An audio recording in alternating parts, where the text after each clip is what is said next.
It's the largest and possibly the most ambitious free entertainment spectacular ever held in the Hunter. The harbour and foreshore area that today was bathed in bright sunshine will tomorrow night be bathed in the bright lights of a $100,000 laser and pyrotechnics display. This afternoon at Top Fort Scratchley, the final touches were being put on the launch pad for the latter. From there, more than $40,000 worth of fireworks will be sent sky high, and overseeing all that will be Sid Howard, the same man whose wizardry was witnessed during the nightly fireworks displays at World Expo in Brisbane. We're firing up to 12-inch. You know, they've got a spread of a couple of 100 metres.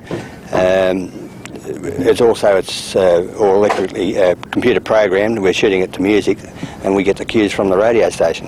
So it's all done to music. Has Australia ever seen anything much like this before? Well, there's a few. We do a few now in Australia, in every state, cities. But this is, as I say, it's the first time a big show like this has been seen at Newcastle. Meanwhile, down on the foreshore, crews were putting together the base for the laser display. The initiative of Newcastle's new FM radio station, who will also simulcast the event, Skynova, has attracted interest far and wide. As many as 700 are expected to travel from Sydney on the ferry Collaroy. It will sail the harbour during the festivities, but unfortunately, organisers have just discovered it won't be able to dock at Queen's Wharf as originally planned. That's a little too shallow for the ferry. Instead, it will be pulling into Lee Wharf. As well, there'll be extra train and bus services to ferry the many people about. And as for the best vantage points, Ray Park, New Lambton Heights, Newcastle Hill and Merriweather Heights are expected to prove popular, as well as, of course, the foreshore.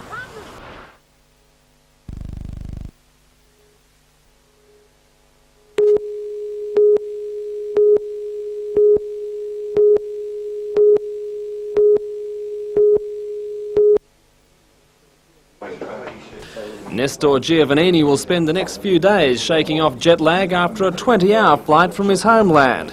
The WBC International Light Heavyweight title holder has won 27 out of 32 fights, and his sights are set firmly on the world title shot against WBA champion Virgil Hill in the US. In the meantime, he admits to knowing little about Harding, who he sees as another rung towards his improving world ranking. He said that no, he doesn't know much about him. He's got a few references, but he's not interested in knowing much about, what he's doing or anything. He's very confident.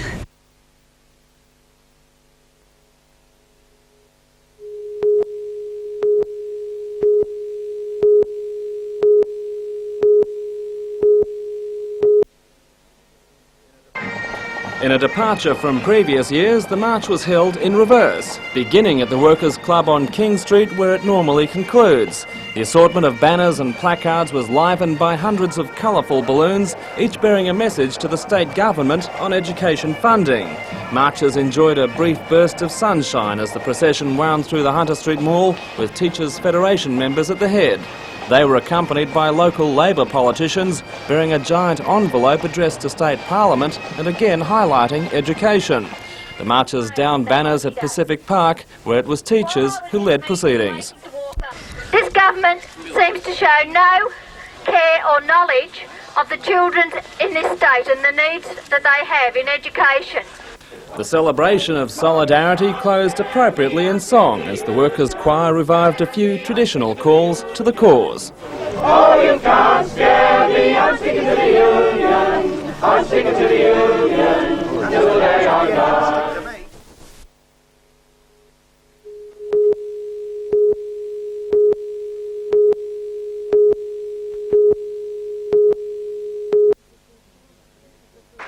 This is the first time academic dress has been made compulsory for graduation. Due to the large number of students, the 1989 graduation ceremony has been held in 3 sessions, 1 last night and 2 today. This morning, students of art, communications, computing studies and early childhood were among those who lined up to receive diplomas or degrees. Joining the students were 2 former institute department heads who were presented with honorary degrees. Jess Ferguson is a senior lecturer in music, while Dick Whitebread lectures in mathematics. 60 encouragement and achievement awards were also given out. 6 of those were introduced this year.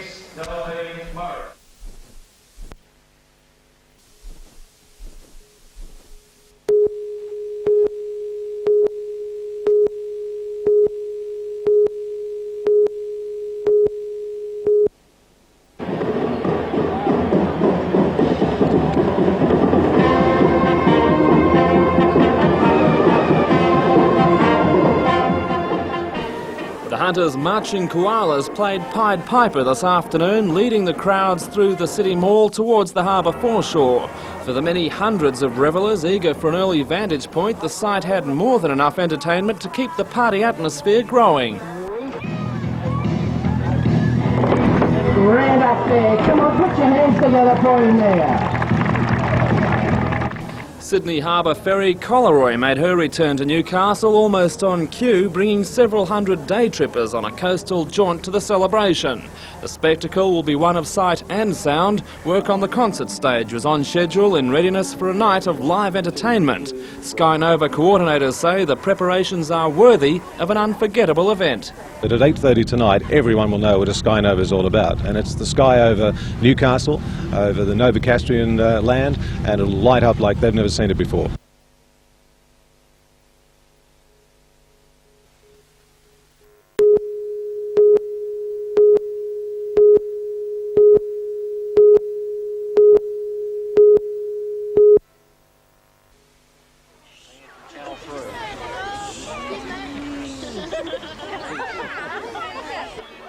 It took less than an hour to watch $100,000 worth of fireworks and 13 weeks of preparation go up in a puff of smoke high above the harbour last night. The display featured pyrotechnics, world-leading laser technology and a full stereo soundtrack. Most of the activity was based around Fort Scratchley, which provided not only a great backdrop but the best vantage point as the skies exploded with colour and sound. Organisers were ecstatic over the public response, estimating crowds of at least 100,000 people, and they predict Skynova could become an annual event.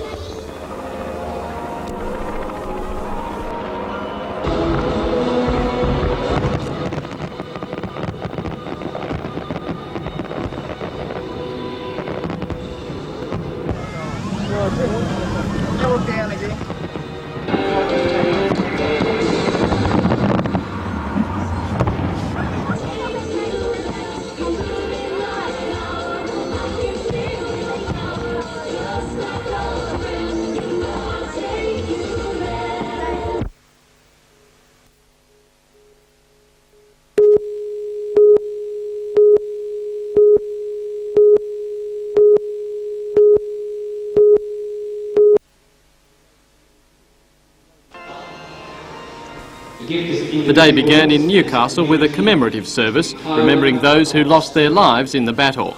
Members of the Naval Association and the Australian American Association joined local dignitaries at Christchurch Cathedral. I hope we're not commemorating the Japanese defeat or the Allied victory. I hope what we're doing in the Battle of the Coral Sea celebration is to remind ourselves of our fragility as a nation, the way on which we need to depend upon the rest of the world, and in a very real sense on the way in which the rest of the world needs to depend on us. Also at the service were the Most Reverend Leo Clark, Catholic Bishop of Maitland, and a contingent from the Salvation Army. The Battle of the Coral Sea took place between the 4th and 8th of May in 1942.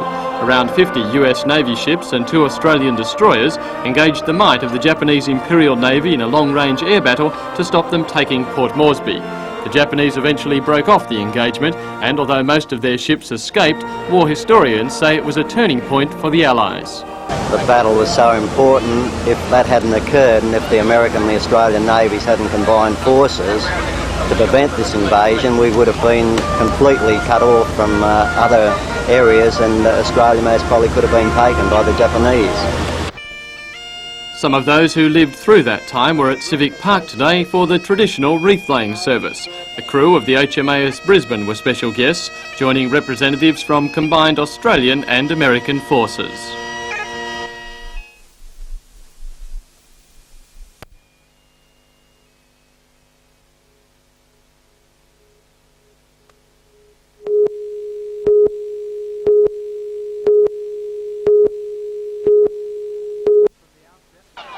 From the outset, the game was a physical encounter made all the more interesting by the heavy ground.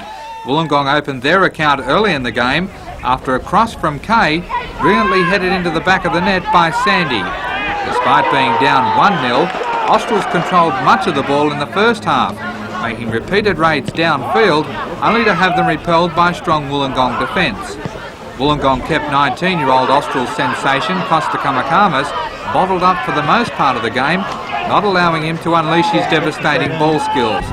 Missed passes and hurried kicks from Austral's players allowed Wollongong to capitalise many times throughout the second half. Today's loss drops the Australs down to 10th peg on the State League competition ladder out of a field of 12.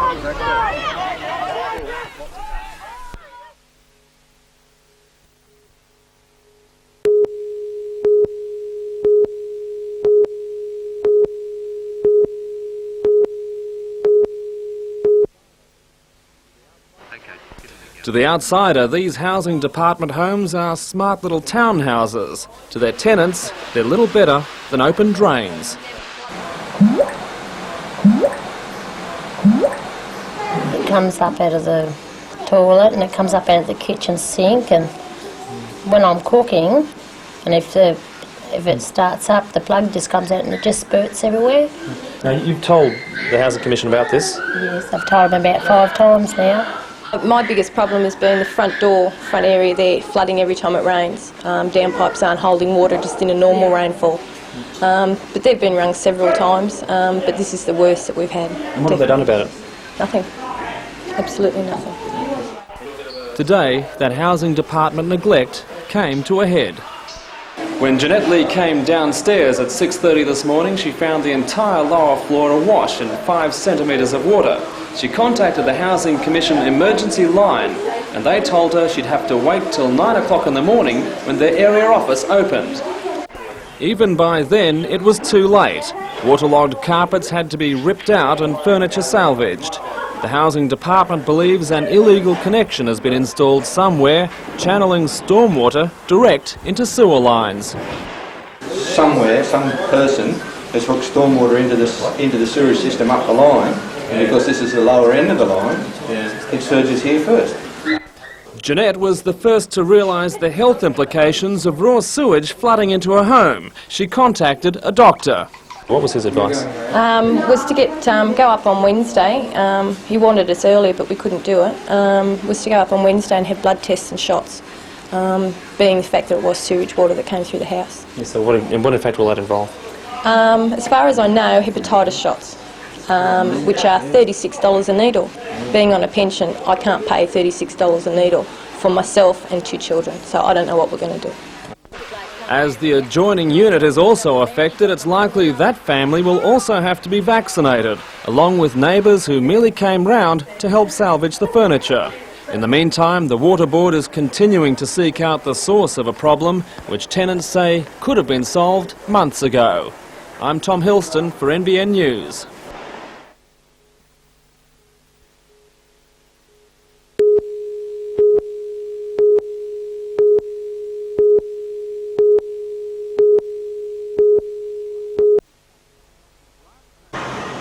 A blast furnace shutdown normally takes 80 to 90 days. However, engineers managed to begin some replacement works before the furnace cooled. New equipment will be installed in the furnace to allow for a better distribution of the raw materials and make it easier to pressurise.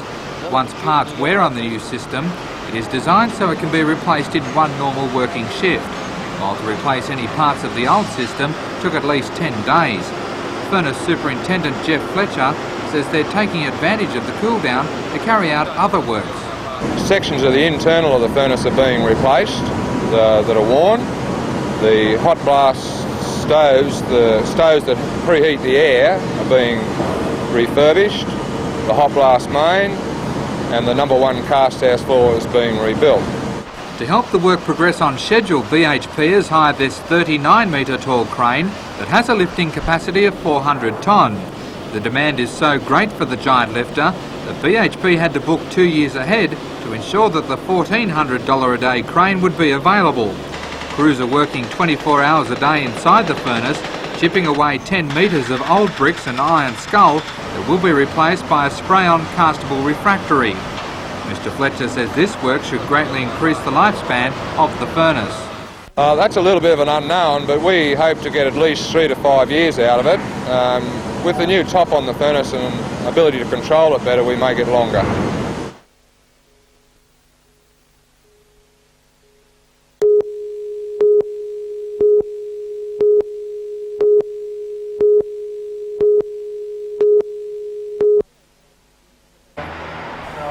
Hunter Drug Advisory Service has been concerned for many years over the misuse of prescribed medications, which rate only behind alcohol and tobacco as the country's most abused drugs. Most commonly misused are sedatives, antidepressants, barbiturates and analgesics. Of most concern are deliberate or mistaken overdosing and the handing out of prescription drugs to other family members. Today, Cessnock Mayor Marie Callaghan was quick to endorse the campaign. She said the public is guilty of drug misuse, either by leaving drugs around the house where small children can take them, or by playing doctors and handing them out to family members they were not specifically prescribed for. 12 Cessnock pharmacies are acting as drug bins for unused or out-of-date drugs, and Cessnock is hosting demonstrations of drug alternatives like meditation and massage. In our society, we've come to look for the magic bullet. We've come to look for chemical solutions to life's problems.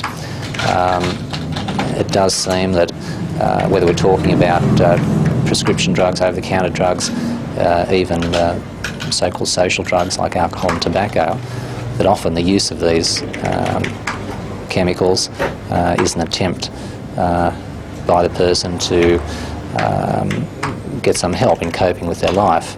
So I guess in that sense we can sort of interpret some of this use as self-prescribing. A recent Hunter survey shows that nearly half the 68 people questioned had taken some medication in the previous 4 days, with 40% saying they did not have adequate knowledge of the effects of medication. Even in mid-April we had a local pharmaceuticals campaign starting up in the Maitland area, which was very heartening. So the Cessnock campaign actually represents the second local campaign in the Hunter. Obviously it would be very nice to see that good example followed by other sort of local government areas.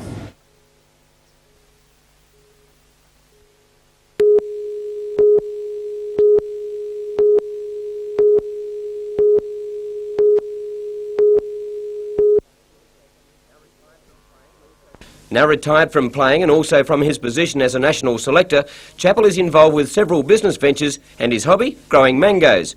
Considered to be one of the most majestic stroke makers ever to don creams, Chappell delighted fans throughout the cricketing world with his prowess.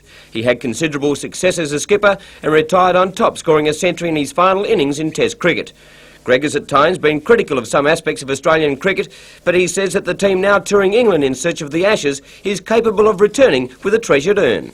I think it's a pretty good side. I think it's the best side we could have sent. I mean, there's always, with any team that's chosen, there's one or two players that you could argue for or against, but basically as far as the talent of the top side is concerned, I think it's as good a squad as we could have had.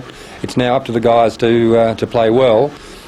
They've got away to a good start, which is a good sign. A little bit of confidence early on is important, because I think it's important to start the Test series off well.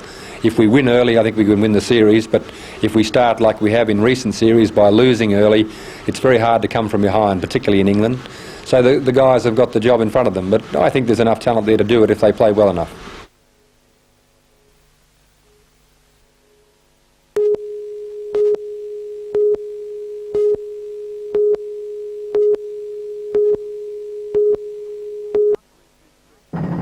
Council intends to extend the tip by 3.25 hectares to the north of the existing site, enabling the area to take an extra 360,000 cubic metres of waste. The Redhead residents are more concerned that the extension will only last half as long as the council recommendation suggests, and not the full 5 years, due to the rapid growth of the area's population. The residents are concerned that once the tip is full, more ratepayers' money will be spent developing a site that could have been started now. A group of 40 residents sat in on last night's meeting to urge aldermen to investigate a joint garbage development at the Walls End borehole site with Newcastle City Council. Spokesman for the group, Gary Wiggins, says the borehole would adequately service both councils for at least 25 years and would cost half as much as developing individual sites.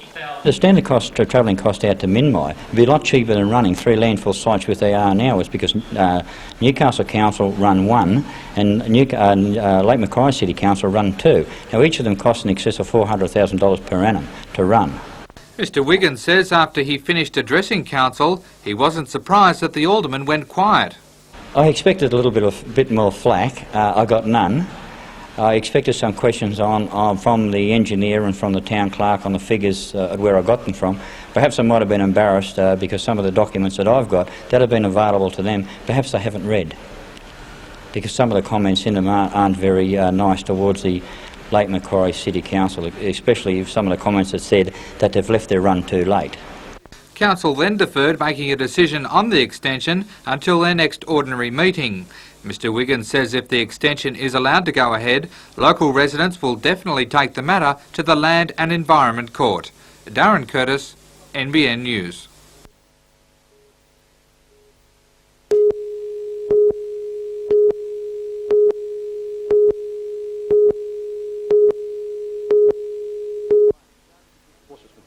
Brian Judd began his job as secretary of the Newcastle Jockey Club 10 years ago. A well-respected sports administrator, Mr Judd has been accredited with reviving the fortunes of the NJC. In recent years he has also served on the board of the Newcastle Knights. Knights Deputy Chairman Michael Hill says the operating budget for the club has grown 150% in the last 2 years. Not only does the organisation field football teams, but also holds substantial interests in areas of business. Mr Hill denies that the present Chief Executive, Graham Hards, has been demoted. Graham's expertise is in the rugby league area and we need that. Graham's done a terrific job for us for the past couple of years, but in that 2 years we've expanded. Our budget now is in the order of $3 million a year. Our first budget was $1 million. We have no reason to think that next year it won't be much more again. Graham is a very important cog in the wheel at the Knights. Mr Hards was unavailable for comment. Peter Ryan reporting for NBN News.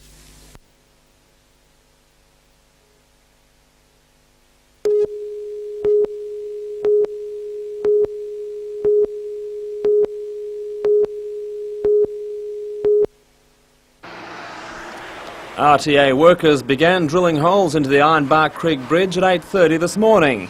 The holes will allow excess runoff to drain from the road's surface, but the timing of the operation couldn't have been worse.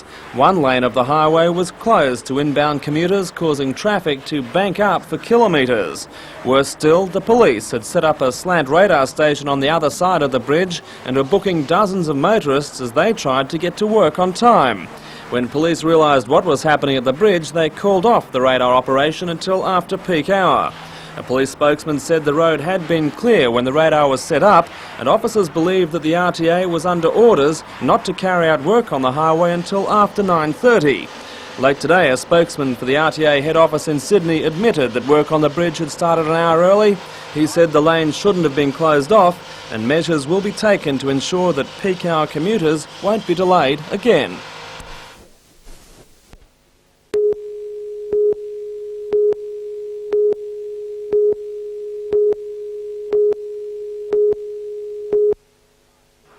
Last month, the tax office developers Tavalin applied to develop part of the Shortland electricity depot in Queen Street as a supplementary car park for tax office staff. Pending the preparation of a traffic management scheme, Council deferred a decision on the application. Now Tavalin is offering a $1 3/4 million bank guarantee to secure the contribution for the shortfall in car parking spaces. The guarantee is offered subject to Council giving Tavalin a maximum of 3 months to gain approval for an acceptable car parking site. Tonight it will be recommended the Council accept the guarantee, subject to certain conditions being met before workers move into the building. Despite that recommendation, Lord Mayor Alderman John McNaughton is concerned about the possibility of a continuing delay in the provision of car parks. Once we allow the tenants to go into the building, we've got no bargaining at all. They can take forever to get it done, and given the track record of so far, that's a risk that I'm not prepared to take. Surely with $1.75 million at stake, Tavalin won't delay.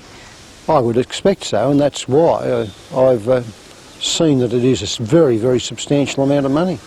And despite the offered bank guarantee, the Lord Mayor isn't confident Council will adopt the recommendation. I'm not happy with that recommendation, so I'm certainly not confident that it will go through, and I'm not confident that they will get an approval which will allow them to go in on time. Not at all confident.